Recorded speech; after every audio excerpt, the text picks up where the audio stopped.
Kirby Smart and the Georgia Bulldogs are ready to play some football. What's going on, guys? Matt DeBary with DawgPost.com, and the season is almost here. The Bulldogs have their first practice tomorrow, which will be Monday. I'm getting this out Sunday night, but first practice with pads and helmets going on. Very exciting time for the Georgia Bulldogs and college football fans everywhere. Kirby Smart met with the media over Zoom earlier today to talk about a number of different topics, and I want to give my thoughts right now. So he did have to say a lot. He started off with the interview talking about injuries. I want to talk about that real quick. He started off with Dom Blaylock. He said Dom is not completely cleared for practice just yet. I know we reported that he's been working with the team, lifting with them, going through walkthroughs and all that, and he's doing some straight line running, but he's not cleared to play just yet. He's in a black jersey.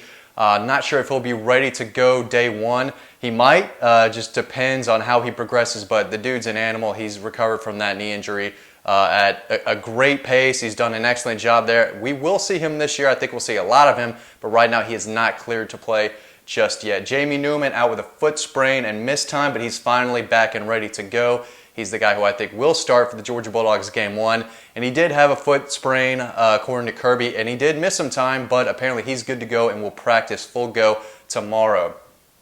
DJ Daniel missed some time with an ankle injury, but will be full go tomorrow. That's from Kirby, too. That's a big deal. DJ Daniel was a starting cornerback for a lot of games last year, played a lot of minutes. JUCO kid, was his first year in the program. He should have another big year, and it does look like he is full go, ready to practice tomorrow. Very good news for Georgia's defense. JT Daniels not cleared yet, the quarterback transfer they got from Southern Cal. It's a loaded quarterback room. He talks more about that later in the interview, but JT Daniels coming off a knee injury. He is not cleared just yet to play, something to note. Broderick Jones is back with the team after a non-football injury, five-star offensive tackle, a guy they needed. They were able to sign him before Auburn got too much in his head. One of the biggest signees in that 2020 class. Not sure how he had the non-football related injury. I thought it was a lot worse, but apparently he's good to go now and he's back and recovered, so that is big news there. He's another guy who's going to try to get that right tackle job, and he's going to compete for it. There's no doubt about that. Monty Rice was dealing with a foot, I believe that was. I think he's good to go. And Darnell Washington, the freshman tight end, had a knee scope. He should be good to go, though. That was an injury that he had in high school, getting better and better, and I still think he's a guy that you'll see more this season as the season goes on. Big-time tight end prospect. Ryan Davis, a kid that I loved out of high school, torn meniscus. He will be back soon, is what Kirby said. I don't know if he'll be back soon. I don't know what soon means. But this kid's been dealing with a lot of injuries, talented kid. I hope he gets to see the field sooner than later, but he's still dealing with that injury right now. Keely Ringo, shoulder injury, happened in high school. It has not recovered the way I think the staff wanted to. So he'll be out for a while. I don't think that we will see him this year as a freshman, and that's okay. Georgia's absolutely loaded in the secondary. They'll need him in the 21 season, but I do not think that we will see Keely Ringo this year. And that's too bad. He's a special player, but it's not the end of the world. They'll need him next year, though. So those were the injuries. He started off the bat. He then talked about, he said, we have not had anyone asked to opt out, which is always a big deal. I think there were a lot of Georgia fans who thought that maybe one or two players would opt out for the season, either to go to the NFL draft or just because of the COVID and the health concerns. And Kirby said that no one has approached him about opting out just yet. And that's a big deal. They're going to need everyone they can if they want to win a national title this year. And that makes sense. I mean, you look at Georgia's roster, there's not an Andrew Thomas, a DeAndre Swift, and Isaiah Wilson guy who, could be a first-round pick. I say that. Andrew Thomas was a clear first-round pick, top 10 guy. He's probably a guy who would have opted out if he were on this team. But there's no surefire top 15, top 10 pick on Georgia's roster right now who was in there last year. There's a few freshmen and sophomores who I think could be first-round picks, but I mean, Richard LeCounte's a second, round pick right now. He's not a top 15, top 10 pick, and I don't think there's anyone on that roster right now who's thinking, man, I'm a top 10 pick. I should probably go. Very talented group, but a lot of these guys do need the season if they want to be first-round picks, including a lot of guys who are in their third and fourth years. So that was a big deal. He also said that he trusts in Ron Corson, the doctors, the cardiologist. I mean, they asked Kirby about, I guess, his thoughts on COVID. And he said, hey, I leave it up to the medical guys, the guys who know this stuff. I just, relay their message to the team. And so he's taken a lot of trust in Ron Corson, who is one of the best in the country. Apparently he's doing an excellent job with this team, with the staff, and the whole football program. Kirby also had a quote that I thought was interesting. The teams that handle this the best will be at an advantage. One of the most important things for this team is to be able to manage change. That goes for the staff too. I mean, Kirby, you can call him a dictator if you want. I mean, he is running this program. He's got his fingerprints on everything that goes on.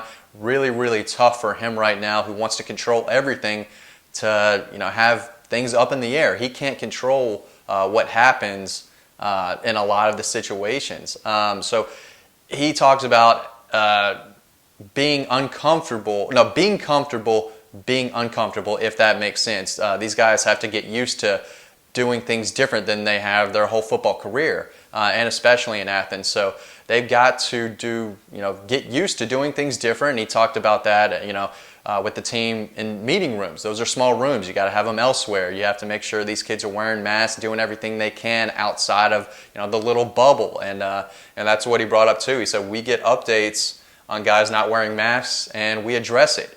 And he said it's the leadership guys, the older guys, who are addressing it with some of the younger guys who may not be doing their part. He said the older guys are really stepping up. They want a season. They need the season, a lot of them. And they're definitely taking responsibility for the rest of the team. Make sure they're doing what they're supposed to. So according to going by the guidelines, going by the rules, apparently things are going really well in that department. Scott Cochran is an energetic and demanding coach. Georgia's strength and conditioning, special teams coordinator, right? He was the strength and conditioning guy at Alabama with Kirby. Kirby brought him over to Georgia. The recruits love him. They tell me that all the time, and he's definitely a guy who's already made a big impact on this team. So we got a question about him, got a question about Todd Monken, and he basically said, other than going through walkthroughs, he's still learning what this offense can do, and he's still waiting to find that out. And he said on Monday, when they do have helmets and pads on, that he will learn more about the offense then than what he does right now. But he's excited about Todd Monken. He said he hired him because of his experience, and he's a good football coach, obviously, and he's a perfectionist with his offense. You're going to run it his way, you're going to do it right, or someone else is going to be out on the field. So Kirby was very excited about what this offense could become. He also said, we're excited about all 5 of our quarterbacks. And he should be. He's got a lot of experience there with Jamie Newman coming in, a guy who needs a big season if he wants to be a first-round pick. Did have an injury that, I don't know if you could say set him back. Kirby said that it didn't set him back. He couldn't do a few things, but he's still learning the offense. That arm hasn't gotten any weaker.